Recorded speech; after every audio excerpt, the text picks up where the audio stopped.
আজকে সমাজের বুকে একটি ভয়ঙ্কর অভিশাপ মনে হচ্ছে একটি কথা।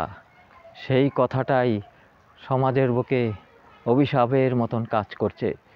কেননা এই কথাটা হচ্ছে তুলনা। তুলনা দিয়ে ছাত্রছাত্রীদের গার্জেনরা বলে, তোরা কি করিস? অমুকের ছেলে এত ভালো রেজাল্ট করেছে, অমুকের মেয়ে এত ভালো রেজাল্ট করেছে, আর তোরা কি করলি? এই যে তুলনা, তখন ছাত্রছাত্রীদের মন ভেঙে যায় এবং ছাত্রছাত্রীরাও বলে যে অমুকের বাবা এত কিছু দিচ্ছে, এত টিউশন দিচ্ছে, এত ফ্যাসিলিটি দিচ্ছে, তুমি কি করছো? তাই গার্জেনদেরও মন ভেঙে যায়। তাই তুলনা জিনিসটা খুব ভয়ঙ্কর। যেমন আমাদের স্ত্রীরা তুলনা দেয়, তুমি কি করছো? অমুকে এত প্রতিষ্ঠিত, এত পয়সা রোজগার করছে, তুমি কেন করতে পারছো না? সেই স্বামীদেরও মন ভেঙে যায়। আবার স্বামীরাও স্ত্রীদের প্রতি সেই তুলনা দেয় যে অমুকের স্ত্রী এত ভালো, অমুকের স্ত্রী এত গুণী, তুমি তো তার মতন হওনি। এই যে স্ত্রীরাও এই কথা শুনে স্ত্রীদেরও মন ভেঙে যায়। সুতরাং এই তুলনা জিনিসটা সমাজের বুকে একটি অভিশপ্ত। তাই তুলনা দিতে নেই।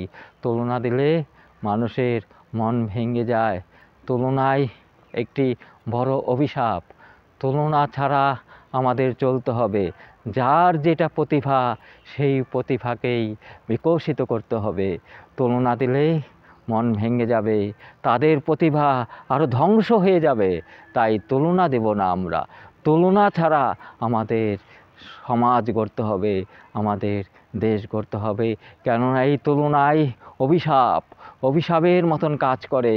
যাকেই তুলনা দেওয়া যাবে সেই যেন অভিশাপের ভুগবে। তাই তুলনা জিনিসটা বন্ধ করতে হবে।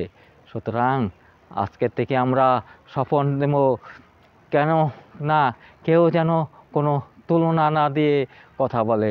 এই তুলনায় আমাদের বর্জন করতে হবে। সমাজের বুকে এই তুলনাটা অভিশপ্ত মনে হবে।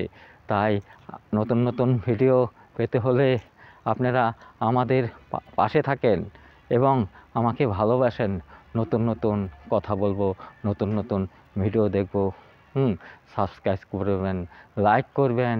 কেননা আপনারা পাশে থাকলেই আমার সাহস, আমার শক্তি। আমাকে ভালোবাসুন।